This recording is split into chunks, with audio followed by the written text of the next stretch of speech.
கர்த்தருடைய பெரிதான கிருபையினாலும் பரிசுத்த ஆவியானவருடைய வழிநடத்துதலோடும் வசனத்தின் ஆதாரத்தோடு கூட நாம் மலை பிரசங்கத்தை குறித்து கடந்த ஆண்டுகளிலிருந்து நாம் தியானித்து கொண்டு வருகிறோம். இந்த நாளிலே அதனுடைய தொடர்ச்சியை நாம் தியானிக்க போகிறோம். அதற்கு ஆதாரமாக எடுத்து வாசிக்கலாம். மத்தேயு 5வது அதிகாரம் 37வது வசனத்தை ஒருவர் வாசிக்க நாம் யாவரும் கேட்கலாம். உள்ளதை உள்ளதென்றும் உள்ளதை உள்ளதென்றும் இல்லதை இல்லதென்றும் சொல்லுங்கள். இல்லதை இல்லதென்றும் சொல்லுங்கள். இதற்கு மிஞ்சினது தீமையினால் உண்டாயிருக்கும். தீமையினால் உண்டாயிருக்கும். ஒரு ஆமென் சொல்ல கேட்கலாம். ஹல்லேலூயா. வானத்தையும் பூமியையும் தம்முடைய வார்த்தையினாலே உண்டாக்கின சேனைகளின் தேவனாகிய கர்த்தர் அவர் ஆலோசனையில் ஆச்சரியம் உள்ளவர் என்று வேதம் சொல்லுகிறது. அவருடைய பெயரே ஆலோசனை கர்த்தா. அல்லேலூயா. ஆண்டவருக்கு அநேக நாமங்கள் உண்டு. அந்த நாமங்களிலே மிக முக்கியமான ஒரு நாமம் ஆலோசனை கர்த்தா. அவர் நமக்கு ஆலோசனை சொல்லுகிற நல்ல தகப்பனாய் இருக்கிறார். சங்கீதம் 32:8 நான் உனக்கு போதித்து நீ நடக்க வேண்டிய வழியை உனக்கு காட்டுவேன், உன்மேல் என் கண்ணை வைத்து உனக்கு ஆலோசனை சொல்லுவேன். அப்போ ஆண்டவர் ஒரு மனிதனுக்கு ஆலோசனை சொல்லுகிற நல்ல தகப்பனாய் இருக்கிறார். ஆண்டவருடைய இருதயத்தில் ஒரு அலாதி பிரியம் என்ன தெரியுமா? அவருடைய பிள்ளைகளாகிய நமக்கு அவர் தம்முடைய ஆலோசனைகளை கொடுத்து அந்த ஆலோசனைகளின்படி நம்மை நடத்தி முடிவிலே ஜெயத்தை கட்டளையிட அவர் பிரியமுள்ளவராய் இருக்கிறார். ஒரு ஆமென் சொல்லுங்க பார்க்கலாம். அதே போல இந்த நாளிலே கர்த்தர் நமக்கு தருகிறதான ஒரு நல்ல ஆலோசனை என்னவென்றால் மத்தேயு 5:37 கர்த்தர் சொல்லுகிறார், என் மகனே என் மகளே நீ உள்ளதை உள்ளதென்றும் இல்லதை இல்லதென்றும் சொல்லு. இதற்கு மிஞ்சினது எப்படி இருக்குமா? தீமையினால் உண்டாயிருக்கும். ஆண்டவருடைய பிள்ளைகள் நம்ம தெரிந்து கொள்ளணும். உள்ளதை உள்ளது இல்லதை இல்லது அப்படின்னு சொல்லுகிற ஒரு இருதயத்தை கர்த்தர் நமக்கு தர வேண்டும். ஒரு ஆமென் சொல்லிடலாமா? அல்லேலூயா. இந்த உலகத்துல வாழ்கிற ஒவ்வொரு மக்களும் தன்னுடைய இருதயத்துல நினைத்து கொள்ளுகிற காரியம் என்ன தெரியுமா? நம்முடைய குடும்பத்தை குறித்து, நம்முடைய வேலை ஸ்தலத்தை குறித்து, நம்முடைய பொருளாதாரத்தை குறித்து, நம்முடைய எல்லா விதமான ஆசீர்வாதங்களை குறித்து மற்றவர்கள் பெருமையாய் நினைக்கணும்னு சொல்லி உள்ளதை உள்ளதுன்னு சொல்லாம மிகைப்படுத்தி சொல்லுகிற அநேக காரியங்களை நம்ம கேள்விப்பட்டிருக்கிறோம். ஏன் நம்மில் ஒரு சிலர் கூட உள்ளதை உள்ளதென்று சொல்லாமல் மிகைப்படுத்தி சொல்லுகிற ஒரு காரியத்தையும் நம்ம வாழ்க்கையில் அனுபவித்து கொண்டு வருகிறோம். ஒரு ஆமென் சொல்ல கேட்கலாம். அல்லேலூயா. ஆமென். ஒரு சின்ன வேலையில தான் இருப்பாங்க. ஆனா அவர்களுடைய உற்றார் உறவினர் நண்பர்களுக்கு மத்தியில அவர்கள் எல்லாரும் பெருமையாய் நினைக்கணும் அப்படின்னு சொல்லிட்டு என்னுடைய வேலை ஸ்தானத்துல நான் இல்லைன்னா வேலையே நடக்காது, என் வேலை ஸ்தானத்துல நான் நிறைய சம்பாதிக்கிறேன், நான் போலனா என் கம்பெனியே இயங்காது அப்படின்னு சொல்லி தன்னை மிகைப்படுத்தி கொள்ள இல்லாத பொல்லாததெல்லாம் என்ன பண்றது சொல்லுகிற ஒரு காரியம். கர்த்தருடைய நாமத்திற்கு மகிமை உண்டாகட்டும். குறிப்பா ஒவ்வொரு நாளும் ஒரு குறிப்பிட்ட நேரத்திற்கு வேலைக்கு போற சகோதரர்கள் இருக்கிறாங்கன்னு வச்சுக்கொள்ளுங்களேன். ஆனா அந்த குறிப்பிட்ட ஒரு நாளில அந்த சகோதரனுடைய முதலாளி அவங்க இன்னைக்கு நீ ஒரு 2 மணி நேரம் முன்னாடி வந்துரு அப்படின்னு சொல்லிடுறாங்கன்னு வச்சுக்கோங்க. 2 மணி நேரம் முன்னாடி நீ வேலைக்கு வரணும், ஒரு பெரிய டாஸ்க் நம்ம செய்து முடிக்கணும்னு சொன்ன உடனே நம்ம என்ன பண்ணுவோம்? ராத்திரி 2 மணி நேரம் முன்னாடி போகணுங்கிறதுக்காக நம்ம அலாரம்லாம் வச்சு படுப்போம். ஆனா அவர் ஃபோன் பண்ணுவார். ஃபோன் பண்ணி தம்பி எங்கப்பா இருக்க, டைம் ஆயிடுச்சு, இன்னும் நீ ஆளவே காணுமே, வரவே இல்லையே அப்படின்னு சொல்லும் பொழுது ஒரு வார்த்தை சொல்லுவாங்க, சார் இதோ சிக்னல்ல இருக்கேன் சார், முனையில தான் இருக்கேன், இன்னும் ஒரு 5 நிமிஷத்துல என்ன பண்ணிடுவேன். ஆனா உண்மை என்னன்னா அந்த ஃபோன் காலை கேட்டுதான் அண்ணன் எழுந்திருப்பார். புரியுதா? அந்த போன் காலுடைய சத்தத்தை கேட்டுதான் அவங்க எழுந்திருப்பாங்க. எழும்பிட்டு என்ன செய்வாங்க தெரியுமா? நான் இங்க இருக்கேன், இதோ சீக்கிரம் வந்துருவேன், பக்கத்துல தான் இருக்கேன், இதோ இங்க பாருங்க பக்கத்துல சிக்னல்ல மாட்டிருக்கேன். நிறைய பேர் வாயில ஆரன்லாம் அடிப்பாங்க, பார்த்திருக்கிறீங்களா? இப்ப தேவ பிள்ளைகள் நம்ம தெரிந்து கொள்ளணும். ஆண்டவராகிய இயேசு சொல்லுகிறார், உள்ளதை உள்ளதென்றும் இல்லதை ஆமா சொல்லுங்க. இதற்கு மிஞ்சினது எதனால உண்டாயிருக்குமா?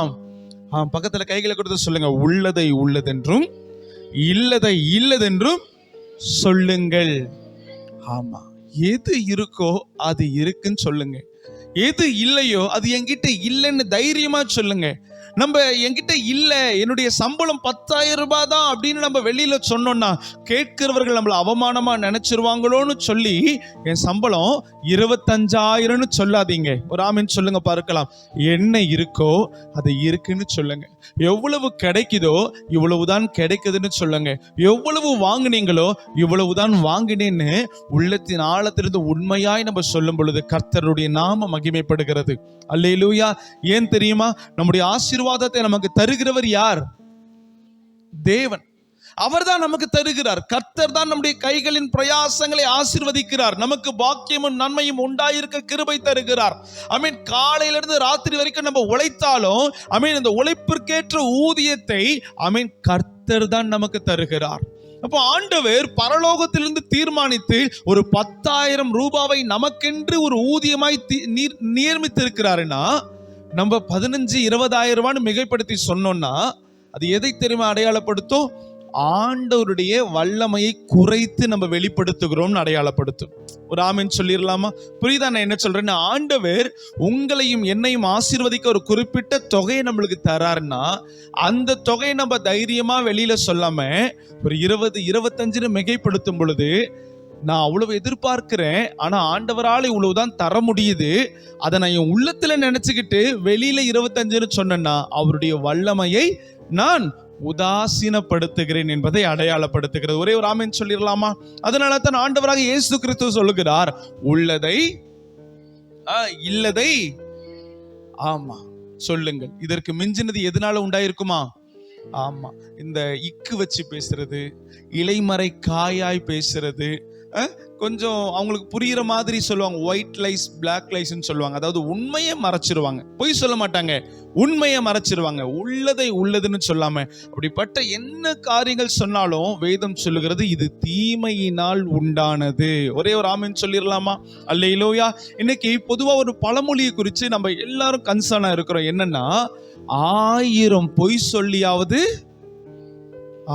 நம்ம சபையில் இருக்கிற மக்கள் பழமொழியை ஆரம்பப்படுத்திட்டு அதை நான் வெயிட் பண்ணனா முடிச்சிருவீங்க. ஆனா ஏதாவது ஒரு வசனத்தை ஆரம்பம் பண்ணிட்டு வெயிட் பண்ணனா ஆரம்பம் பண்ண நீங்களே என்ன பண்ணிருங்க? ஆமா, உங்கள் துக்கம் நான் உன்னை விட்டு உன்னை தீங்கு நாளில் அவர் என்னை ஆரம்பிச்சீங்கல்ல, முடிச்சிருங்க. அவர் தமது கூடாரத்தின் நிலையில் வைத்து பாதுகாப்பார். ஒரு ஆமென் சொல்லுங்க பார்க்கலாம். ஆமா, அப்போ இந்த பழமொழியை யோசிச்சு பாருங்க. எல்லாரும் சொல்லுவாங்க 1000 பொய் சொல்லியாவது ஒரு கல்யாணத்தை பண்ணிடணும். அதுக்காக ஐமீன் என்னென்ன பொய் சொல்றாங்க தெரியுமா? மாப்பிள்ளை 5 லட்சம் ரூபாய் சம்பாதிக்கிறார், மாப்பிள்ளைக்கு வீடு இருக்கு அப்படின்னு எல்லாத்தையும் சொல்லி கல்யாணம் பண்ணி முடிச்சதுக்கு பிற்பாடு தான் தெரியுது மாப்பிள்ளைக்கு 5 லட்சம் ரூபாய் சம்பாத்தியம் இருக்கு, உண்மைதான். ஆனா அது மாசம் இல்லை, வருஷத்திற்கு 5 லட்சம். அல்லேலூயா. மாப்பிள்ளைக்கு வீடு இருக்கு, உண்மைதான். ஆனா அது சொந்த வீடு இல்ல, வாடகை வீடு. உண்மையை மறைத்து உள்ளதை உள்ளதாக சொல்லாமல் இல்லாதவைகளை எல்லாம் சொல்ற காரியம் அது எதால உண்டாயிருக்கா? எல்லாரும் ஏகமாய் சொல்லுங்க, அது எதனால் உண்டாயிருக்கு? தீமையினால். உள்ளதை உள்ளதுன்னு சொல்லவும் இல்லதை இல்லதுன்னு சொல்லவும் நம்ம பழகி கொள்ளணும். அதற்கு மிஞ்சின எதுவாக இருந்தாலும் அது எதால தான் உண்டாயிருக்கான்? தீமையினால தான் உண்டாயிருக்கு. இன்னைக்கு தேவ ஜனங்கள் நாம் அறிந்து கொள்ளணும், தெரிந்து கொள்ளணும். கர்த்தர் நமக்கு எதை தருகிறாரோ, எதை தந்து நம்மை ஆசீர்வதிக்கிறாரோ அந்த ஆசீர்வாதத்தை வெளிப்பிரகாரமாய் பறைசாற்ற நாம் பழகி கொள்ள வேண்டும். இல்ல, எனக்கு இப்பொழுது நான் இவ்வளவு சம்பாதிக்கிறேன், எனக்கு இவ்வளவு காரியங்கள் இருக்கு, நான் அப்படி இருக்கிறேன், ஐமீன் என் ஊர்ல அப்படி இருக்கும் தெரியுமா, அப்படி நான் எத்தனை ஏக்கர் இருக்கு. எதுக்கு? இல்லாதவைகளை இருக்கிறவைகளாக அழைக்கிறவர் கர்த்தர் தான். ஒரு ஆமீன் சொல்லுங்க. ஆமா, இல்லாத ஆசீர்வாதத்தை இன்னைக்கு இருக்குன்னு சொல்லி மிகைப்படுத்தி பேசுகிறது அது கர்த்தருடைய பார்வையில எப்படி இருக்காம்? தீமையாய் காணப்படுகிறது. ஒரே ஒரு ஆமீன் சொல்லிடலாமா? ஹல்லேலூயா. நம்முடைய பரிசுத்த வேதாகமத்திலே கர்த்தராகிய தேவன் அவர் தம்முடைய சாயலின்படி தம்முடைய ரூபத்தின்படி தமது கரத்தின் கிரியையாய் மனிதர்களாகிய நம்மை அவர் உண்டாக்கினார். அந்த மனிதர்கள் அவர்கள் செய்த குற்றத்தினால ஆண்டவருடைய தீர்மானமே மாறி அமைக்கப்பட்டது. தோட்டத்தை பண்படுத்த அழைக்கப்பட்ட மனிதர்கள் அந்த தோட்டத்தை விட்டே வெளியில போகிறதற்கு அவர்களுடைய ஒரே ஒரு வார்த்தை அது அடித்தளமாய் அமைந்தது. இந்த நாளிலே நம்ம அந்த ஒரு வார்த்தையை குறித்து நம்ம தியானிக்க போகிறோம். கர்த்தர் தாமே நமக்கு உதவி செய்வாராக. அதற்கு ஆதாரமாக எடுத்து வாசிக்கலாம். ஆதியாகமத்தின் புஸ்தகம் 2வது அதிகாரம் வசனம் 16, 17வது வசனம். தேவனாகிய கர்த்தர் மனுஷனை நோக்கி, நீ தோட்டத்தில் உள்ள சகல விருட்சத்தின் கனியையும் புசிக்கவே புசிக்கலாம், ஆனாலும் நன்மை தீமை அறியத்தக்க விருட்சத்தின் கனியை புசிக்க வேண்டாம், அதை நீ புசிக்கும் நாளில் சாகவே சாவா என்று கட்டளையிட்டார். ஆமீன், ஹல்லேலூயா. தேவனாகிய கர்த்தர் ஆதி மனிதனாகிய ஆதாமை நோக்கி ஒரு கட்டளை கொடுக்கிறார். அது என்ன தெரியுமா? இந்த ஏதேன் தோட்டத்தில் இருக்கிற சகல விதமான கனிகளை நீ புசிக்கவே புசிக்கலாம். ஆனா ஒரு 2 விதமான கனிகள் இருக்கு. அந்த 2 கனிகளை ஆண்டவர் முக்கியத்துவப்படுத்துகிறார். அதுல முதலாவது ஜீவ விருட்சத்தின் கனி. எல்லாரும் ஏகமாய் சொல்ல கேட்கலாம். 2வது நன்மை தீமை அறியத்தக்க கனி. சொல்லுங்க. ரைட். அப்போ ஆண்டவர் ஆதாமை பார்த்து சொன்னார், இந்த ஏதேன் தோட்டத்தில் உள்ள சகல விதமான கனிகளையும் நீ புசிக்கவே புசிக்கலாம், ஆனாலும் தோட்டத்தின் மையத்தில் நடுவில் இருக்கிற நன்மை தீமை அறியத்தக்க கனியை நீ புசிக்க வேண்டாம், புசிக்கும் நாளிலே சாகவே சாவா என்று கர்த்தர் கட்டளை கொடுத்தார். அப்போ என்ன அர்த்தம்னா, ஆண்டவருடைய இருதயத்துல ஒரு ஆசை. அது என்ன ஆசை தெரியுமா? அவருடைய சாயலால் படைக்கப்பட்ட அந்த ஆதி மனிதனாகிய ஆதாம் ஜீவ விருட்சத்தின் கனியை புசிக்கணும்னு ஆண்டவர் விரும்புகிறார். புரியுதா உங்களுக்கு? எதை புசிக்கணும்னு ஆண்டவர் ஆசைப்பட்டார்? ஜீவ விருட்சத்தின் கனி. ஆனா எதை புசிக்க கூடாதுன்னு சொல்லிட்டார்? நன்மை தீமை அறியத்தக்க கனியை புசிக்க கூடாது, அதை புசிக்கும் நாளிலே நீ சாகவே சாவாய். அந்த பகுதியை மாத்திரம் வாசிக்க கேட்கலாமா? எல்லாரும் கவனமா கேளுங்க. தேவனாகிய கர்த்தர் மனுஷனை நோக்கி நீ தோட்டத்தில் உள்ள சகல விருட்சத்தின் கனியையும்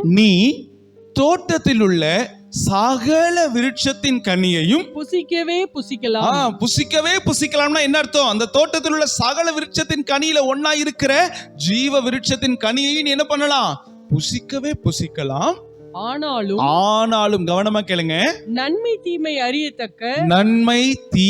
அறியத்தக்க விருட்சத்தின் கனியை புசிக்க வேண்டாம். என்ன பண்ண வேண்டாம்? புசிக்க வேண்டாம். எல்லாரும் ஒண்ணு முறை சொல்லுங்க. இன்னும் ஒரே ஒரு முறை சொல்லுங்க. புசிக்க வேண்டாம். ஆண்டவர் புசிக்க வேண்டாம் கட்டளை கொடுத்துட்டார். இப்படி கட்டளை கொடுத்த உடனே ஆதி மனிதனாகிய ஆதாம் அந்த நன்மை தீமை அறியத்தக்க கனியை அவன் புசிக்காம அவன் தன்னுடைய தோட்டத்தை பண்படுத்தவும் அந்த தோட்டத்தை ஆசீர்வதிக்கவும் அந்த தோட்டத்தை அவன் நடத்திக்கிட்டு வந்தான். ஆண்டவர் அவனுக்கென்று ஒரு மனுஷன் தனிமையா இருப்பது நல்லதல்ல என்று சொல்லி ஏற்று துணையா இருக்கிற ஏவாளை அவனுடைய விலா எலும்பின் மூலியமா எடுத்து கர்த்தர் அவனிடத்திலே கொண்டு வந்தார். அந்த ஏவாளனுடைய வாழ்க்கையில நடந்த ஒரு காரியத்தை நான் உங்களுக்கு காண்பிக்க விரும்புகிறேன். அதற்கு ஆதாரமாக எடுத்து வாசிங்களேன். ஆதியாகமம் 3வது அதிகாரம் 1வது வசனத்தை வாசிக்க கேட்கலாம். தேவனாகிய கர்த்தர் உண்டாக்கின சகல காட்டு ஜீவன்களை பார்க்கிலும் சர்ப்பமானது தந்திரமுள்ளதாய் இருந்தது. அது ஸ்திரீயை நோக்கி நீங்கள் தோட்டத்தில் உள்ள சகல விருட்சங்களின் கனியையும் புசிக்க வேண்டாம் என்று தேவன் சொன்னது உண்டோ என்றது. அடுத்த வசனம் வாசிக்க கேட்கலாம். ஸ்திரீ சர்ப்பத்தை பார்த்து, அந்த ஸ்திரீ ஏவாள் சர்ப்பத்தை பார்த்து, நாங்கள் தோட்டத்தில் உள்ள விருட்சங்களின் கனிகளை புசிக்கலாம். விருட்சங்களின் கனிகளை என்ன பண்ணலாம்? புசிக்கலாம். ஆனாலும் தோட்டத்தின் நடுவில் இருக்கிற விருட்சத்தின் கனியை குறித்து, தோட்டத்தில் நடுவே இருக்கிற விருட்சத்தின் கனியை குறித்து தேவன் நீங்கள் சாகாதபடிக்கு அதை புசிக்கவும் அதை தொடவும் வேண்டாம். என்ன பண்ண வேண்டாமா? அதை தொடவும் வேண்டாமா என்று சொன்னார் என்றால். ஆனா ஆண்டவர் உண்மையாகவே சொன்னது என்ன தெரியுமா?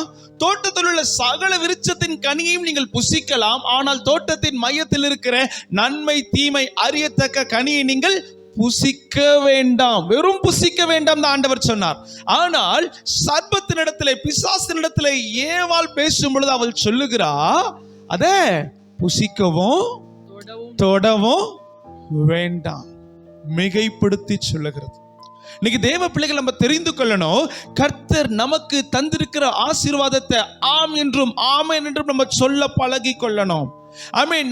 நம்முடைய இருதயத்துல எதிர்பார்த்த காரியங்களை எல்லாவற்றையும் மிகைப்படுத்தி இப்படி இப்படி இப்படின்னு நம்ம சொன்னோம்னா அது பாவத்திற்கு பிறப்பிடமாய் ஆரம்பமாகிறது. ஒரே ஒரு ஆமென் சொல்லிடலாமா? ஹல்லேலூயா. ஆமென். ஆண்டவர் தெளிவாய் சொன்னார் அதை புசிக்க வேண்டான்னு. ஆனா இவ சர்பத்தினிடத்துல சொல்றா, ஆண்டவர் சொன்னார் புசிக்கவும், சொல்லுங்க பார்க்கலாம், என்ன பண்ணக்கூடாதான்? புசிக்கவும் தொடவும் வேண்டாம். உள்ளதை உள்ளதென்று சொல்லாமல், இல்லதை இல்லதென்று சொல்லாமல், ஆமென், மிகைப்படுத்தி சொல்லுகிற அந்த காரியம். இன்னைக்கு அப்படி மிகைப்படுத்தி ஆமென் ஏவாள் சொன்னதுனால ஒட்டுமொத்த மனித குலமும் பிசாசினாலே வஞ்சிக்கப்பட்டு மகிமையான ஏதேன் தோட்டத்தை விட்டு துரத்தப்பட்டு தேவனுடைய சாயலில் இருந்து மனித சாயலினாலே ஒரு ஜீவாத்மாவாய் படைக்கப்பட்ட மனிதன் அவன் தள்ளப்பட்டான். புரியுதா உங்களுக்கு என்ன சொல்றேன்னு? ஒரு சின்ன வார்த்தை தான், இல்லாத வார்த்தையே இருக்கு ஆமென் அப்படின்னு சொன்ன உடனேயே கர்த்தர் மனிதர்களை தள்ளுகிறார். ஆமென். கர்த்தருடைய தண்டனைக்கும் நியாய தீர்ப்புக்கும் மனித குலம் தள்ளப்படுகிறது. கர்த்தருடைய சாபத்திற்கு மனித குலம் தள்ளப்படுகிறது. அப்ப முதல்ல நம்ம தெரிந்து கொள்ளணும், எது என் கிட்ட இருக்கோ அதை இருக்குன்னு சொல்லணும். நம்ம சொல்லுவீங்களா? அல்லேலூயா. உங்க சம்பளம் என்னன்னு யாராவது கேட்டாங்கன்னா மாச சம்பளத்தை, வருஷத்துக்கான சம்பளத்தை கூட்டி சொல்லக்கூடாது. இவ்வளவுதான் பிரதர் என் சம்பளம், நான் இவ்வளவு சம்பாதிக்கிறேன், ஆனாலும் என் ஆண்டவர் என்னை நடத்துகிறார். ஒரு கரங்களை தட்டி கர்த்தருக்கு நன்றி செலுத்துங்க பார்க்கலாம். அல்லேலூயா. ஆமா. உங்க வீடு சொந்த வீடா? இல்ல பிரதர், நான் வாடகை வீட்டுல தான் இருக்கேன், சொந்த வீட்டுக்காக ஜெபம் பண்றேன். தப்பில்ல சொல்றது. ஆனா சொல்றது என்ன? சொந்த வீட்டுல தான் இருக்கேன். ஆமா, இது மாத்திரம் இல்ல, இன்னொரு 2 வீடு எங்களுக்கு இருக்கு. புரியுதா? தேவ பிள்ளைகள் நல்லா தெரிஞ்சுக்கொள்ளணும், என்ன இருக்கோ இருக்குன்னு சொல்லுங்க, என்ன இல்லையோ இல்லைன்னு சொல்லுங்க. அதற்கு மிஞ்சி நம்ம எதை சொன்னாலும் அது பரிசுத்த ஆவியால் உண்டா இருக்காது, அது தீமையால் உண்டா இருக்குமா? ஆமென் சொல்லுங்க பார்க்கலாம். இன்னைக்கு நமக்குள்ள ஒரு எண்ணம் என்ன தெரியுமா? பொதுவா ஆண்களுக்குள்ள இந்த எண்ணம் வரும். ஆமென். அவங்க கம்மியா சம்பாதிச்சிட்டாங்கன்னா அவங்களுடைய குடும்பத்துல யாராவது ஒருத்தங்க, தம்பி எவ்வளவுப்பா சம்பாதிக்கிற அப்படின்னு கேட்டாங்கன்னா அவங்க என்ன அவமானமா நினைச்சிடக்கூடாது, அவங்க என்ன லோ கிரேடா எடை போட்டக்கூடாது அப்படின்னு சொல்லி அந்த சம்பளத்தை எப்படி சொல்லுவோம் நம்ம? நான் சொன்ன பாத்தீங்களா, மிகப்படுத்தி 10,000 ரூபாய் சம்பாதிச்சோன்னா 25,000 ரூபாய் சம்பாதிக்கிறேன், இல்ல 50,000 ரூபாய் சம்பாதிக்கிறேன், நான் போனாதான் என்னுடைய ஆபீஸ் என்ன பண்ணும், திறக்கப்படும். ஏன்னா இவர் செக்யூரிட்டியா இருப்பார் நினைக்கிறேன். புரியுதா உங்களுக்கு? அப்படிப்பட்ட ஒரு காரியம். இன்னைக்கு நல்லா நம்ம தெரிந்து கொள்ளணும், இயேசு கிறிஸ்து அவர் தன்னுடைய ஜீவனை கொடுத்து நம்மை மீட்டெடுத்திருக்கிறார். அவர் உண்மையுள்ளவராய் இருக்கிறார். இன்னைக்கு நம்ம ஆராதனை நேரத்தில் பாடணும், அவர் உண்மையுள்ளவர், நன்மை செய்கிறவர். அவர் யாருக்கு உண்மையுள்ளவராய் இருப்பார்? அவர் உண்மையுள்ள மக்களுக்கு உண்மையுள்ளவராய் இருப்பார். ஒரு ஆமென் சொல்லுங்க பார்க்கலாம். அல்லேலூயா. அவர் உண்மையுள்ளவர்களுக்கு உண்மையுள்ள நல்ல தகப்பனாய் இருப்பார். இன்னைக்கு தேவ பிள்ளைகள் சின்ன சின்ன விஷயத்துல நம்ம என்ன செய்கிறோம்? தவறி விடுறோம். உண்மையாவே விக்கிரகத்திற்கு விலகி ஓடுகிறோம், விபச்சார வேசித்தனத்திற்கு விலகி ஓடுகிறோம், வேதத்தினுடைய சட்ட திட்டத்திற்கு விரோதமா ஏதாகிலும் ஒரு காரியம் இந்த உலகத்துல நடக்கும்னு சொன்னா அதற்கு நம்ம விலகி ஓடுகிறோம். நம்முடைய சொந்த பந்தங்கள் விக்கிரகத்திற்கு படைத்த காரியங்களை நம்ம இடத்துல கொண்டு வந்து கொடுக்கும் பொழுது இதை நாங்கள் சாப்பிட மாட்டோம்னு சொல்லிட்டு நம்ம நிராகரிக்கிறோம். பெரிய பெரிய காரியத்துல ரொம்ப உண்மையுள்ளவர்களா இருக்கிறோம், ஆனா சின்ன சின்ன காரியத்துல நம்ம உண்மையுள்ளவர்களா இருக்க வேண்டிய நாம் நம்ம தவறி விடுகிறோம். புரியுதா உங்களுக்கு நான் சொல்றது? நேற்றைய தினத்துல என்னுடைய மனைவியோடு கூட பேசிட்டு இருந்தேன். என்ன காரியம் தெரியுமா? கிறிஸ்தவர்கள் எல்லாரும் பெரிய பெரிய காரியத்துல கர்த்தருக்கு உண்மையா இருக்கிறாங்க. நான் சொல்றது உண்மைதானே? பெரிய பெரிய காரியத்திற்கு கொலை செய்யாதிருப்பாயாக, களவு செய்யாதிருப்பாயாக, பிறனுக்கு விரோதமாய் பொய் சாட்சி சொல்லாதிருப்பாயாக, பிறனுடைய யாதொன்றையும் இச்சியாதிருப்பாயாக, எல்லாத்துலயும் என்ன பண்றாங்க? உண்மையா இருக்கிறாங்க.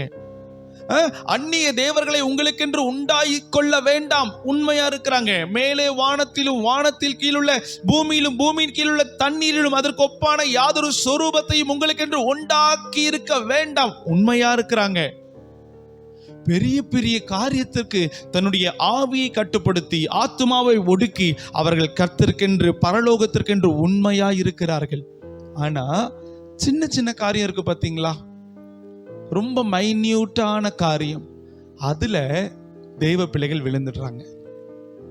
நான் சொல்றது புரியுதா? நான் சொல்றது சரிதானா? சின்ன சின்ன காரியத்துல கர்த்தருடைய பிள்ளைகள் விழுந்துடுறாங்க. அனாவசியமான பொய்ய பேசுறவங்க இல்லையா, பொய்ய என்ன பண்றாங்களாம்? ஊதுறாங்களாம். பொய்ய ஊதுறாங்களாம். ஒரு ஊழியக்காரர் சொன்னார், கிறிஸ்துவர்கள் பொய் பேசுறது இல்லை, ஆனா பொய்யா பாடுவாங்களாம். என்ன பண்ணுவாங்களாம்? பொய் பேச மாட்டாங்களாம், பொய்யா. ஆமா, அதிகாலையில் உம் திருமுகம் தேடி. இன்னைக்கு அதிகாலையில தேடுறாங்களாம். யாரு? இவங்களாம். பக்கத்துல கைகளை கொடுத்து சொல்லுங்க, அதிகாலையில தேடுறாங்களாம். யாரு? இவங்களாம். புரியுதா? கிறிஸ்தவர்கள் பொய் பேச மாட்டாங்கன்னா பொய் பாடுவாங்க. நீங்க தேவ பிள்ளைகள் நம்ம தெரிந்து கொள்ளணும், உள்ளதை உள்ளதென்றும் இல்லதை இல்லதென்றும் நாம் பறைசாற்ற பழகி கொள்ள வேண்டும். ஆமென். சின்ன சின்ன விஷயத்துல நம்ம கர்த்தருக்கு நம்முடைய உண்மைத்துவத்தை ப்ரூவ் பண்ணிக்கிட்டே இருக்கணும். சின்ன சின்ன விஷயத்துல, ஆமென். அந்த சின்ன சின்ன காரியத்துல எவ்வளவுக்கு எவ்வளவு நம்ம உண்மை உள்ளவர்களா இருக்கிறோமோ அவ்வளவுக்கு அவ்வளவு பரலோகம் உங்களை உன்னிப்பாய் கவனித்து பார்த்து உங்களை ஆசீர்வதிக்க அது ஆயத்தப்பட்டு கொண்டே இருக்கும். ஒரு ஆமென் சொல்லிருங்க பார்க்கலாம். அல்லேலூயா.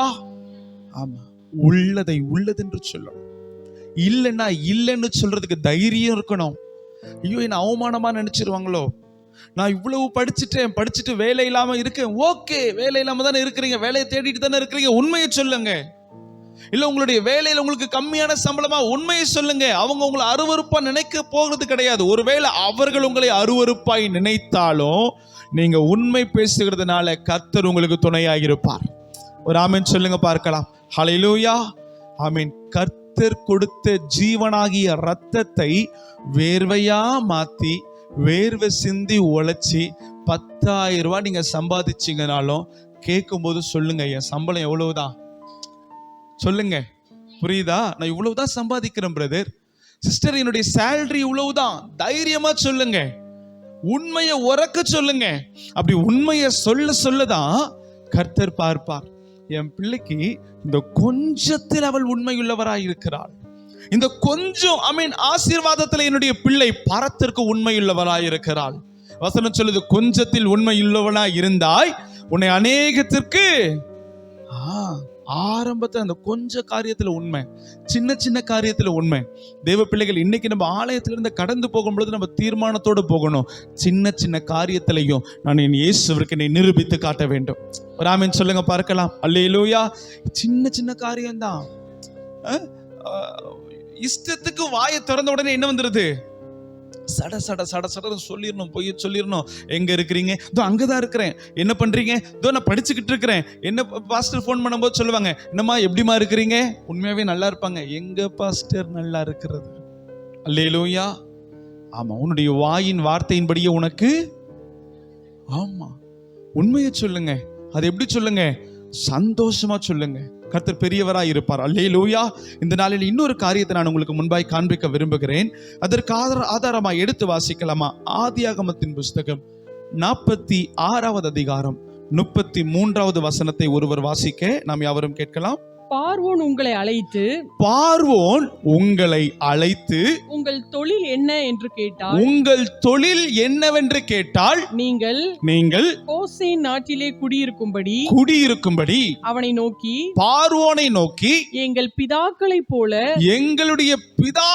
போல உமது அடியாராகிய நாங்களும் எங்கள் சிறு வயது முதல் எங்களுடைய சின்ன வயதுல இருந்து இதுவரைக்கும் மேய்ப்பர்களாய் இருக்கிறோம் என்று மந்தை மேய்க்கிறவர்களாய் இருக்கிறோம் என்று சொல்லுங்கள். மேய்ப்பர்கள் எல்லாரும் எகிப்தியருக்கு அருவருப்பாய் இருக்கிறார்கள் என்றார். ஆமென். ஒரு ஆமென் சொல்லுங்க பார்க்கலாம். இந்த வசனத்தினுடைய பிற்பகுதி நான் உங்களுக்கு சொல்ல பிரயாசப்படுகிறேன். உலகம் முழுக்க கொடிய பஞ்சம். அந்த பஞ்சத்துல யோசேப்பு பார்வோனுடைய சமூகத்திலே அவன் அதிகாரியா இருக்கிறான். அவனுடைய அந்த கர்த்தருடைய கிருபையினால பார்வோனுக்கு முன்பாக அவன் பெரியவனாய் இருக்கிறான். அந்த யோசேப்புடைய தகப்பனாகிய யாக்கோபு, அவனுடைய சகோதரர்களாகிய கோத்திர பிதாக்கள் எல்லாம் கோசேன் நாட்டில் இருக்கிறாங்க. அந்த கோசேன் நாட்டிலே பஞ்சம் தலை விரித்து ஆடுது. உலகத்தில் இருக்கிற எல்லா மக்களும் எகிப்தை நோக்கி ஓடுறாங்க. ஏன்னா எகிப்துல மட்டும்தான் என்ன இருக்கு? தானியங்கள் விளைஞ்சிருக்கு. அந்த தானியங்கள் சேகரிக்கப்பட்ட அந்த தானியங்களை கொள்ள வேண்டும் என்று சொல்லி உலகத்தில் இருக்கிற ஒவ்வொரு மக்களும் எகிப்தை நோக்கி வருகிறார்கள்.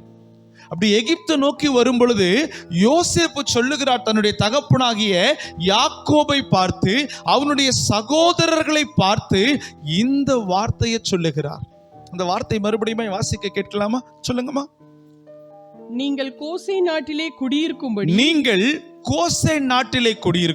பார்வோனை நோக்கி எங்கள் பிதாக்களைப் போல உமது அடியாராகிய நாங்களும் எங்கள் சிறு வயது முதல் இதுவரைக்கும், எங்க சின்ன வயசுல இருந்து இந்த நிமிஷம் வரைக்கும் மேய்ப்பர்களாய் இருக்கிறோம் என்று சொல்லுங்கள். மந்தை மேய்க்கிறவர்களாய் இருக்கிறோம் என்று சொல்லுங்கள். தைரியமா சொல்லுங்க. அடுத்து பாருங்களேன். மேய்ப்பர்கள் எல்லாரும் எகிப்தியருக்கு அருவருப்பாய் இருக்கிறார்கள். எகிப்தியர்களுக்கு அருவருப்பாய் இருக்கிறார்களா? மேய்ப்பர்கள் எல்லாம் எகிப்தியர்களுக்கு எப்படி இருக்கிறாங்களா?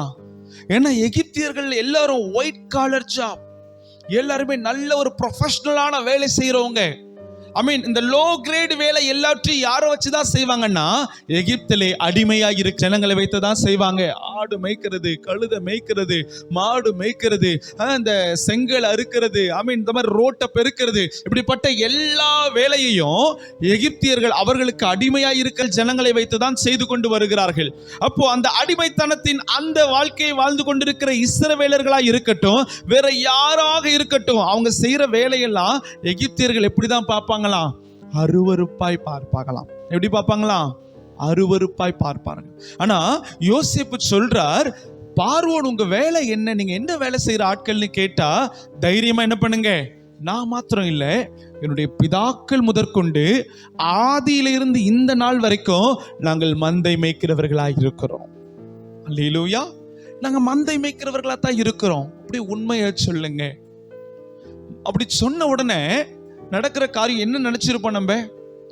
நம்ம மந்தை மேய்க்கிறவர்கள்னு அவங்க நினைச்சிட்டாங்கன்னா ஒருவேளை நம்மளை உதாசீனப்படுத்திடுவாங்களா? அவங்க நினைக்கல. நமக்கு தர வேண்டிய தானியத்தை தராம நீ மந்தை மேய்க்கிறவன் தானே, தள்ளி நில்லு அப்படின்னு சொல்லி நம்மளை தள்ளி விட்டுருவாங்களா? அவங்க பயப்படல. உண்மையை உள்ளதை உள்ளதென்று அவங்க சொன்னாங்க. ஒரு ஆமென் சொல்லுங்க பார்க்கலாம். ஹல்லேலூயா. இன்னைக்கு நிறைய தேவ பிள்ளைகள் நம்ம இன்டர்வியூக்கு போகிறோம். இன்னைக்கு நிறைய கர்த்தருடைய பிள்ளைகள் நம்ம ஒரு முதலாளி கிட்ட போய் நிக்கிறோம். அவர்கள் ஒரு சில கேள்வி கேட்பாங்க. அந்த கேள்விக்கான பதில நம்ம என்ன தெரியுமா சொல்றோம்? இதெல்லாம் எனக்கு தெரியும், இதெல்லாம் எனக்கு தெரியும். இன்னைக்கு எத்தனை பேர் உங்களால தெளிவா சொல்ல முடியும்? நீங்க படிச்சவங்க நிறைய பேர் இருக்கிறீங்க. உங்களுடைய இன்டர்வியூக்கு போறதுக்கு நீங்க ரெஸ்யூமே ரெடி பண்ணிருக்கிறீங்க, சிவி ரெடி பண்ணிருக்கிறீங்க. அந்த சிவில இருக்கிற எல்லா குவாலிட்டிஸும் உண்மையா உங்களுக்குள்ள இருக்கா? நீங்க சொல்ல முடியுமா?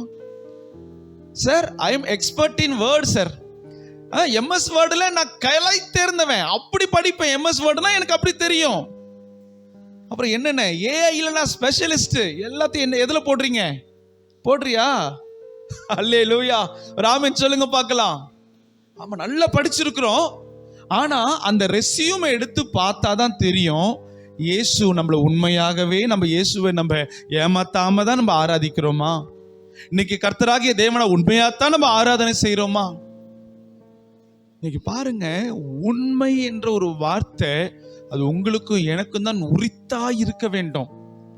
ஆனா அந்த கொஞ்சம் சின்ன சின்ன காரியத்துல நம்ம தவறுகிறதுனால உண்மையாவே பெரிய ஆசீர்வாதங்கள் எல்லாம் நம்ம இழந்து போயிடுறோம். புரியுதா உங்களுக்கு நான் என்ன சொல்றேன்னு? சின்ன சின்ன விஷயத்துல உண்மையா இருந்து பாருங்க. கணவன் மனைவிக்குள்ள இருக்கிற அந்த உறவை போல கர்த்தராகிய தேவனுக்கும் அவருடைய பிள்ளைகளாகிய நமக்கும் இருக்கிற உறவு உன்னதமானதும் பரிசுத்தம் உள்ளதும் வெட்ட வெளிச்சமா இருக்க வேண்டும் என்று கர்த்தர் விரும்புகிறார். அல்லேலூயா, அல்லேலூயா, ஆமென். இப்படி திருமணமான உடனே மனைவி கணவனுக்கு அவ்வளவு உண்மையா இருப்பாங்க. கணவன் மனைவிக்கு அவ்வளவு உண்மையா இருப்பாங்க. அவ்வளவு உண்மைத்துவம் உள்ள ஒரு ஒரு ஒரு பரிசுத்தமான ஒரு பந்தம். அதனாலதான் சொல்றோம் பரிசுத்த மெய் விவாகம். புரியுதா உங்களுக்கு? அது சும்மா சொல்லிடல. கிறிஸ்தவர்கள் மாத்திரம்தான் அத பரிசுத்த மெய் விவாகம்னு சொல்லுவாங்க. மற்ற எல்லாரும் என்ன சொல்லுவாங்க? திருமணம்னு சொல்லுவாங்க. ஆனா அதனுடைய உண்மையான அர்த்தம் பாருங்க, பரிசுத்த, எந்த பழுதுமின்றி இருக்கிற ஒரு உறவு. மெய், எந்த பொய்யின்றி இருக்கிற ஒரு உறவு. விவாகம், ஐ மீன் 2 பேர்களுக்கு நடக்கிற ஒரு உடன்படிக்கை. அந்த உண்மை, அந்த மெய், அந்த பரிசுத்தம் இன்னைக்கு தேவ பிள்ளைகளுக்கும் நமக்கும், கர்த்தருக்கும் நமக்கும் இருக்கணும்னு கர்த்தர் விரும்புகிறார். ஒரு ஆமென் சொல்லுங்க பார்க்கலாம். அல்லேலூயா. ஆமா, இன்னைக்கு எசேக்கியா ராஜா அவன் தைரியமா ஜெபம் பண்ணான்ல. எப்படி ஜெபம் பண்ணா? கர்த்தாவே, நான் உமக்கு முன்பாக உண்மையும் உத்தமமும் உமது கண்களுக்கு நலமானதை செய்தேன் என்பதை நினைத்தருளும். அப்ப அவர் உண்மையா இருந்ததுனாலதான் தைரியமா கர்த்தரை பார்த்து இந்த ஜெபம் செய்ய முடிஞ்சது. புரியுதா உங்களுக்கு? இன்னைக்கு எனக்கும் அந்த காரியத்துல ரொம்ப நடுக்கும். தேவனிடத்துல கர்த்தாவே, உம்முடைய பார்வைக்கு நான் நலமானதும் உம்முடைய கண்களுக்கு உண்மையானதும் பார்வைக்கு நலமான காரியத்தை, உத்தமமான காரியத்தை நான் செய்தேன் அப்படின்னு நம்மளால சொல்ல முடியுமா? அல்லேலூயா. நம்ம விக்கிரக ஆராதனைக்கு விலகி ஓடுகிறோம், பிசாசிற்கு எதிர்த்து நிற்கிறோம், பாவத்திற்கு யோசேப்பை போல விலகி ஓடுகிறோம், பெரிய பெரிய காரியத்திற்கு கர்த்தரிடத்துல உண்மையா இருக்கிறோம். ஆனா சின்ன சின்ன காரியத்துல அந்த உண்மைத்துவத்தை நம்ம இழந்து போயிடுறோம். அல்லேலூயா. ஒரு பழமொழி சொல்லுவாங்கல்ல, ஒரு பானை சோற்றுக்கு அந்த ஒரு சோறு. நம்ம அந்த கொஞ்சத்துல எவ்வளவு உண்மையா இருக்கிறோம் ஆண்டவர் பார்ப்பார். அந்த கொஞ்சத்துல நீங்க உண்மையா இருக்கிறீங்களா? உங்களுக்கான ஜெப நேரத்துல நீங்க உண்மையா இருக்கிறீங்களா? உங்களுக்கான ஊழியத்துல நீங்க உண்மையா இருக்கிறீங்களா? உங்களுக்கான குடும்பத்துல நீங்க உண்மையா இருக்கிறீங்களா? உங்களுடைய எல்லைகளிலே, உங்களுடைய சமுதாயத்துல நீங்க உண்மையுள்ளவர்களா இருக்கிறீர்களா என்று பரலோகம் நம்மளத்தான் உன்னிப்பாய் கவனிக்கும். எந்த ஒரு மனுஷன் அந்த கொஞ்சத்திலையும் உண்மையா இருந்துட்டானோ அந்த மனுஷனை ஒருவராலையும் நிராகரிக்கவே முடியாது. ஒரு ஆமென் சொல்லுங்க பார்க்கலாம். இன்றைக்கு இந்த பலிபீடத்திலிருந்து சொல்றேன், நீ என்ன படிச்சிருக்கியோ, உன்னுடைய குவாலிஃபிகேஷன் என்னவோ, உன்னுடைய தகுதி என்னவோ, உனக்கு என்ன தெரியுமோ அதை உன்னுடைய சிவியில போடு. நீ இன்டர்வியூ பேனல்ல போய் உட்கார். 10 பேர் இருந்தாலும் கர்த்தர் 10ல உன்னை ஆசீர்வாதமாய் முன்னேற்ற பாதையிலே நடத்த அவர் போதுமானவராய் இருப்பார். கரங்களை தட்டி என் ஆண்டவருக்கு நன்றி செலுத்துங்க பார்க்கலாம். ஹல்லேலூயா.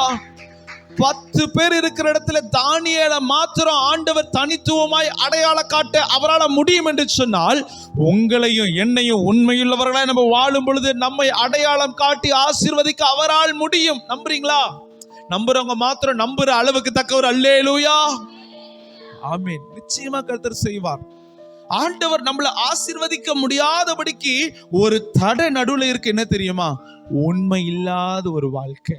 கொஞ்சத்துல உண்மையா இருந்து பாருங்க, சின்ன சின்ன விஷயத்துல உண்மையா இருந்து பாருங்க, நேரத்துல உண்மையா இருந்து பாருங்க, கர்த்தருக்கு கொடுக்கறதுல உண்மையா இருந்து பாருங்க. 2 காசா இருந்தாலும் உண்மையா கொடுங்க.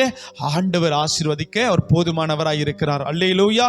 இந்த இடத்துல கோசேன் நாட்டில் குடியிருக்கிற அந்த மேய்ப்பர்களாகிய ஆதி பிதாக்களாகிய இஸ்ரவேல் ஜனங்கள், அவர்கள் மந்தை மேய்க்கிறவர்கள். அவர்கள் மந்தை மேய்க்கிறவர்கள்னு தெரிஞ்சா இந்த எகிப்தியர்கள் அவர்கள் அருவருப்பா பார்த்துருவாங்க, அவரை லோ கிளாஸ்ல எடை போட்டுருவாங்கன்னு சொல்லிட்டு அவங்க நினைக்கல.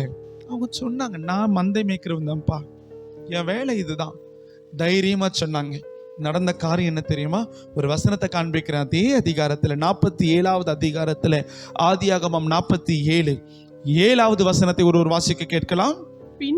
பின்பு யோசேப்பு தன் தகப்பனாகிய யாக்கோபை அழைத்து கொண்டு வந்து, யோசேப்பு தன்னுடைய தகப்பனாகிய யாக்கோபை அழைத்து கொண்டு வந்து அவனை பார்வோனுக்கு முன்பாக நிறுத்தினான்.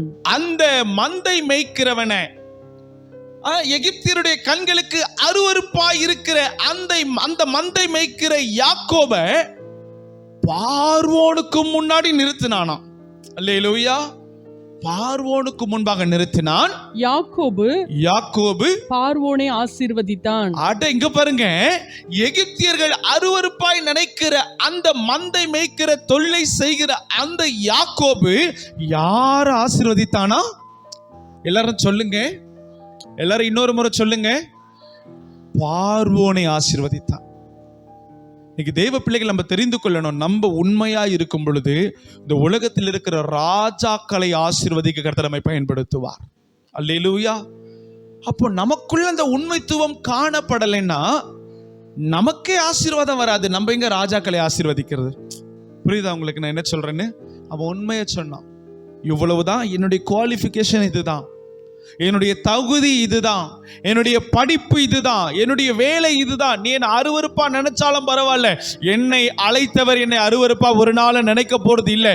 ஒருவேளை நான் பொய் சொன்னா நீ என்ன நல்லா உயர்த்தி பார்க்கலாம், ஆனா நான் பொய் சொல்லி என்னக்கான காரியங்களை நான் மாற்றி பேசணும்னா என்னை அழைத்தவர் என்னை அருவருப்பா பார்த்துருவார். அல்லேலூயா. ஒரு மனுஷனுக்கு நடக்கக்கூடாத காரியம் என்ன தெரியுமா? அவர் படைச்ச நம்மள அவர் அருவருப்பா பார்த்துடக்கூடாது. புரியுதா உங்களுக்கு நான் என்ன சொல்றேன்னு? நம்மளுடைய பிள்ளைகளை நம்ம அருவருப்பா பார்க்க கூடாது, அது பிள்ளைகளுக்கு நடக்கக்கூடாத ஒரு காரியம். அதே போல தேவன் தம்முடைய கரத்தினாலே அவன் பார்த்து பார்த்து ரசித்து ரசித்து ரசித்து உங்களை என்னை படைத்திருக்கிறார். நீங்களும் நானும் அவருடைய கண்களுக்கு அருவருப்பானவர்களா இருக்கக்கூடாது. அல்லேலூயா. ஒரு சின்ன பொய் தாம்மா, ஒரு சின்ன பொய் உலக பிரகாரமா உங்களை உயர்த்திரும், உலக பிரகாரமா உங்களை ரொம்ப ஆசீர்வதிச்சிரும். ஆனா அந்த சின்ன பொய் பரலோகம் உங்களை அருவருக்க அது ஏதுவா இருக்கும். எனக்கு தெரிந்த ஒரு நபர், அவங்களுடைய தகப்பனார் ரயில்வேல வேலை செய்யறார். இப்போ இல்ல, ஒரு 25 வருஷத்துக்கு முன்னாடி நடந்தது நான் நினைக்கிறேன். அவங்க தகப்பனார் ரயில்வேல வேலை செய்தார். ரயில்வேல வேலை செஞ்சாங்கன்னா உண்மையாவே சொல்ற ஒரு பெரிய அந்தஸ்துல இருக்கிறவங்க போல இந்த உலகத்துல நம்ம தேசத்துல. அவர் ரிட்டையர் ஆகும் பொழுது அவருடைய வேலை அவருடைய மகனுக்கு சென்றடையணும். இது ஒரு டைம்ல இருக்கிற ரூல்ஸ், இப்ப இருக்கான்னு எனக்கு தெரியல. அந்த ஒரு ரயில்வேல இருக்கிற உயர் அதிகாரி, அந்த பேர் பெற்ற அந்த அதிகாரி, அவர் ரிட்டையர் ஆகும்போது அவருடைய வேலை யாருக்கு தான் போகணும்? ஆமா. ஆனா ஒரு நிபந்தனை, அந்த வேலை அவருக்கு போகணும்னா அந்த டைம்ல அவர் மேஜரா இருந்திருக்கணும், 18 வயசுக்கு மேல இருந்திருக்கணும். நடந்தது என்ன தெரியுமா? கரெக்டா அப்பா ரிட்டையர் ஆகும்போது இவருக்கு 17 வயது 6 மாதம். எத்தனை வயசு? நம்மள என்ன பண்ணிருப்போம்? இயேசு கொடுத்த பர்த்டே டேட்டை மாத்து, 6 மாசம் பின்னாடி போடு, எனக்கு வயசு 18 அரை சார் சொல்லியிருக்க வாய்ப்பு இருக்கு தானே? இருக்கா இல்லையா? ஆனா நடந்தது என்ன தெரியுமா? என் பிள்ளைக்கு 17.5 வயசு தான். அவர் தெளிவா சொன்னார், என் பிள்ளைக்கு 17.5 வயசு, அந்த வேலை எனக்கு என் பிள்ளைக்கு தர சட்டத்தில் அதிகாரம் இல்லை. அவங்க மனைவி சொன்னாங்க, இந்த யோபு திட்டினாங்க பத்தியா, இன்னும் ஏன் நீ உத்தமத்துல நிக்கிற, நீ தான் ரிட்டையர் ஆக போறிய, போய் மூலையில உட்காரு, மாசம் அவ்வளவு சம்பளம் பிள்ளை மூலியமா நமக்கு வருமே, இன்னும் ஏன் உத்தமத்துல நிக்கிற? அவர் செய்த காரியம் 17.5 வயசு தான் அவனுக்கு ஆகுது. அவனுக்கு வேலை கிடைக்க கூடாதுன்னு சொல்லிட்டு ரிட்டையர் ஆகும் பொழுது பையனுடைய பர்த் சர்டிபிகேட் எல்லாத்தையும் கொடுத்து, என் பிள்ளைக்கு 17.5 வயசு, இந்த வேலையை இன்னும் குவாலிஃபிகேஷனா இருக்கிற வேற ஒருத்தருக்கு கொடுன்னு எழுதிட்டு வந்தார். அல்லேலூயா. யோசிச்சு பாருங்க, அவ்வளவு பெரிய காரியம் நம்மளால செய்ய முடியுமா? 1 மாசம் 2 மாசம் காரியம் இல்லை, வாழ்நாள் முழுக்க போஷிக்கிற ஒரு வேலை. அந்த வேலையில உண்மையா இருக்க முடியுமா? அவர் உண்மையா இருந்தார் சிஸ்டர், உண்மையா இருந்தார். இப்ப அந்த பையன் எப்படிப்பட்ட ஒரு நிலைமையில இருக்கிறார் தெரியுமா? அந்த பையனுக்காக தானே அந்த வேலையை அவர் விட்டாரு. அந்த பையன் ஒரு பெரிய ஊழியக்காரனா இருக்கிறார், பெரிய ஊழியக்காரனா. நார்த் இந்தியால அந்த பையன் பேரை கேட்டா எல்லாருக்குமே தெரியும், அப்படிப்பட்ட ஒரு ஊழியக்காரனா இருக்கிறார். ஒரு ஆமென் சொல்லுங்க பார்க்கலாம். கொஞ்சத்துல உண்மையா இருந்தா அநேகத்திற்கு மேலே கர்த்தர் அதிகாரியை வைப்பார். கரங்களை தட்டி கர்த்தருக்கு நன்றி செலுத்துங்க பார்க்கலாம். அல்லேலூயா. ஆமென். உள்ளதை உள்ளதென்றும் இல்லதை இல்லதென்றும் இன்னைக்கு சொல்லுவீங்களா? இன்னையில இருந்து என்ன இருக்கோ இருக்குன்னு சொல்லுவீங்களா? அல்லேலூயா. ஆமா. அதுவும் இந்த கல்யாணத்துக்கெல்லாம் போகிறதுக்கு முன்னாடி இந்த கல்யாண வீட்டுக்காரங்கெல்லாம் இவ்வளவு சம்பளம் சம்பாதிக்கிறார், இப்படி இருக்கு அப்படி இருக்கு. நோ, உனக்கு என்ன இருக்கோ அதை வச்சு என்ன பண்ணுங்க. அது 1000 பொய் சொல்லி கல்யாணத்தை பண்ணணும்னு கிடையாது, 1000 பேர்கிட்ட போய் சொல்லி கல்யாணத்தை பண்ணு. அப்போ 1000 பேர்கிட்ட சொல்லி கல்யாணம் பண்ற அளவுக்கு நம்ம ஆத்துமாக்களை நல்மனதோடு சம்பாதித்து வைத்திருக்கணும். புரியுதா? பழமொழிப்படி வாழக்கூடாது, அது பழைய மொழி, பழசு போயிட்டு. இன்னைக்கு ஆண்டவர் நமக்கென்று கொடுத்திருக்கிற வார்த்தை, அல்லேலூயா, அவன் பார்வோனையும் ஆசீர்வதிக்க பார்வோனுடைய சமூகத்திற்கு முன்பாக நின்னானா. உண்மையுள்ளவன் பரிபூரண ஆசீர்வாதங்களை பெறுவான். ஒரு ஆமென் சொல்லுங்க பார்க்கலாம்.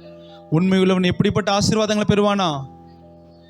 பூரண ஆசீர்வாதங்கன்னு வேதம் சொல்லல, பரிபூரண ஆசீர்வாதம். பூரணம்னா ஒண்ணு சில காரியங்கள் விடுபட்டிருக்கும். ஆனா பரிபூரணம்னா எல்லா எல்லைகளிலும் குடும்பத்தில் ஆசீர்வதிக்கப்பட்டிருப்பான், உண்மையுள்ள மனுஷன் சபையில ஆசீர்வதிக்கப்பட்டிருப்பான், உண்மையுள்ள மனுஷன் சமுதாயத்தில் ஆசீர்வதிக்கப்பட்டிருப்பான், உண்மையுள்ள மனுஷன் வேலை ஸ்தானத்தில் ஆசீர்வதிக்கப்பட்டிருப்பான், உண்மையுள்ள மனுஷன் சகல எல்லைகளிலும் ஆசீர்வதிக்கப்பட்டிருப்பான். ஏன்னா அவனுடைய ஆசீர்வாதம் பரத்திலிருந்து உண்டானது. அவன் மனுஷனுக்கு முன்னாடி உண்மையுள்ளவனாய் இல்லை, அவன் கர்த்தருக்கு முன்பாக உண்மையுள்ளவனாய் இருக்கிறான். ஒரு ஆமென் சொல்லுங்க பார்க்கலாம். அப்ப உள்ளதுன்னு சொல்லி பழகணும், இல்லத தைரியமா இல்லைன்னு சொல்லி பழகணும். அப்படி சொல்லிட்டோம், அப்படிப்பட்ட தைரியம் நமக்குள்ள வந்துட்டுன்னா அது தீமையால் உண்டாயிருக்காது, பரிசுத்த ஆவியானவருடைய நிறைவினால் உண்டாயிருக்கும். யாவரும் ஜெபிக்கும்படி நாம் இருக்கிற இடத்துல நாம் எழும்பி நிற்கலாமா?